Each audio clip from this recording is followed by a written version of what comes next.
Hello again, friends. Thank you for joining us. It is an unseasonably warm and sunny day here in Chicago in October, and I'm joined by Matt Cusick. Matt Cusick has joined me on my balcony once again to taste some bourbon and to shoot the breeze. So here we go.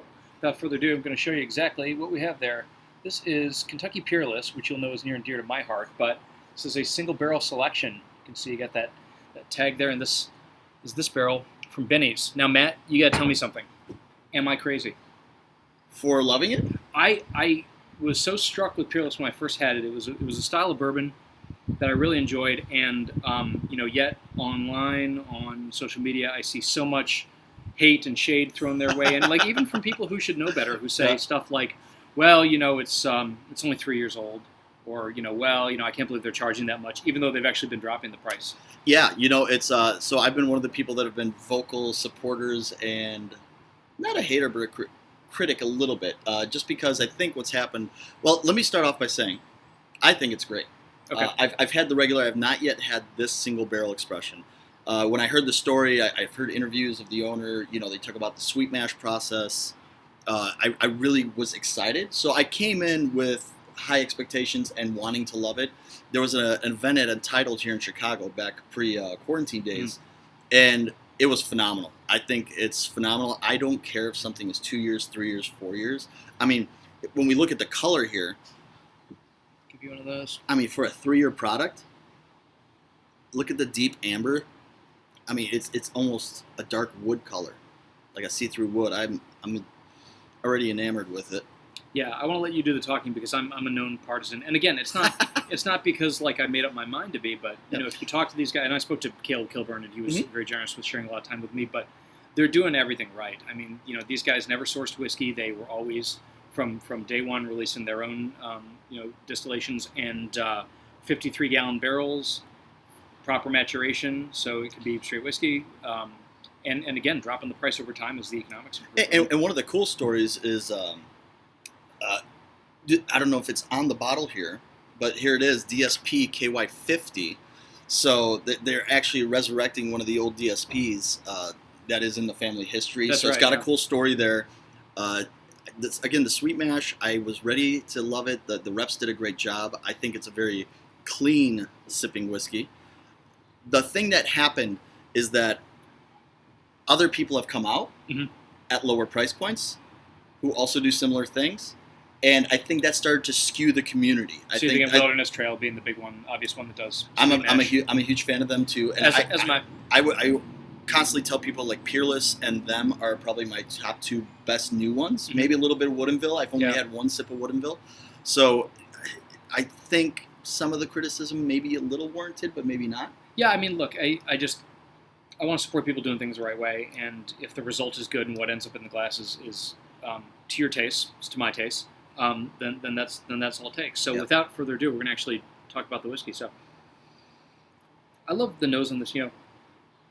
There's some more sweetness, I think, from the oak, more that sweet vanilla than I had in the small batch. But there's a ton of like spice in here. So both baking spice and some of the sweeter spices as well as. You ever get that note from colognes at bergamot? Yeah, sure. My Northwest Chicago accent, they're talking bergamot. Bergamot? Is that how that's pronounced? No clue, I don't know how it's said, but I know what you mean. I get that on the nose. I love it. Yeah, and then there's this beautiful. It's very pure and very. I really do. I'm trying not to just be swayed by the hype and what I know, but that sweet mash process, and Caleb Kilburn described it as you don't have a bunch of that stuff in there that you have to distill out, and you can really. This is texturally and weight wise, I liken this to a welterweight boxer, which is to say that it is lean. It's not a heavyweight. It's not a huge bruiser, but it is extremely powerful, and that's the sense that I get in the mouth. Lots of like floral, both aromatics as well as flavors, like rosewater almost. So whereas like say a Booker's would be a heavyweight, this is probably more like a Roy Jones Jr. Yeah, this is the Floyd Mayweather to the Stag Juniors Lennox Lewis. Dances around a little too much for me. I don't know, but you can't deny Floyd, and you can't deny the taste on this one. Absolutely, huge, fantastic. And there's great like a sarsaparilla, like a root beer note almost. Oh. And just additionally, really like great persistence, but not an overwhelmingly hot way. And just to give you guys a reference, this is 113.1 proof, 56.55, and because of that sweet mash process, these guys also have a lower barrel entry proof as well. And for those of you that have maybe watched a few of these now, you know I'm a marketing guy, I'm a package guy.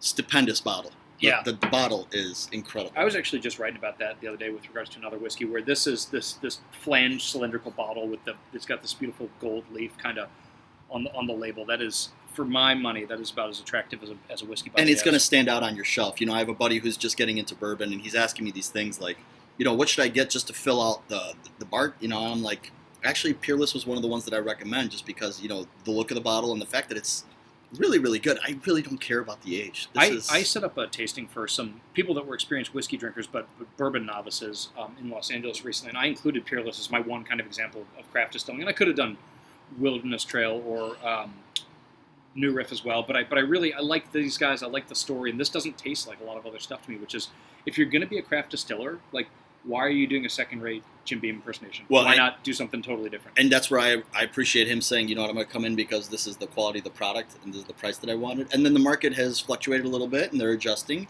and I can respect that. And, you know, when you talk about those three, I would say that those three are definitely doing it right. New Riff, Woodinville. Yeah. Sorry, not Woodinville, but Wilderness Trail. I don't know too much about Woodinville. Maybe someday I'll learn a little bit more about them. I think that could be in your cards in the very near future. But, look at that. As you can tell, we've really gone through this. Yeah, I mean, and that's the thing. It doesn't taste, you know, as high proof as it is. It's really elegant. It's really, again, ton of pretty aromas and flavors. So, okay, I'm going to press you. So again, I knew what I thought coming into this. This is my bottle. I've had it open. I've had a bit of it. It's new for you. I respect your judgment. Like, what do you actually think? Do you think? So I always take into account price. Okay. What was the difference in price from the regular? Because I have regular Peerless in my bar right so now. I want to say that this was. I want to say I paid $70 for this, and so it's about the same price as what they originally had. Yeah, it's not a ton of difference between this and the and I want to say that nowadays you're seeing the normal small batch round for like 60, 65. I would have to double check. I will tell you that I think this is every bit worth of $70 to me. I think this is fantastic, and not just counting the story and the brand and the bottle. Mm-hmm. I think just what we're tasting here is well worth $70. Well, I'm glad to hear you say that, because again, I was second guessing myself, because some people that I really like and respect and trust, you know, were saying that, like, look, this wasn't. They didn't think it was worth it, but. You know, that's one of the things is that, you know, and for me, $50 is my line of demarcation, like where I go up and down. So for me to recommend something at $70, I would say absolutely this is worth $70. And what happens is in the bourbon community is that we read the reviews, we watch the videos, we do all this stuff, and then we start to think, we're like, well, if we hype something up that is a higher price point, do we sound like company shills? And by the way, I always buy everything I review, same as you. Yeah, the vast majority of my stuff. You know, and then we have friends that send samples, so thank you to everybody who does that. And cheers to you. But I would not be mad at this at 70. Yeah, I would not. So that's, and look, I try to come at this from the perspective of a consumer, because like Matt said, the vast majority of the stuff I review is not freebies. It's stuff that I actually go out and buy. And as a consumer, when I'm buying from my home bar, I pick Peerless, right?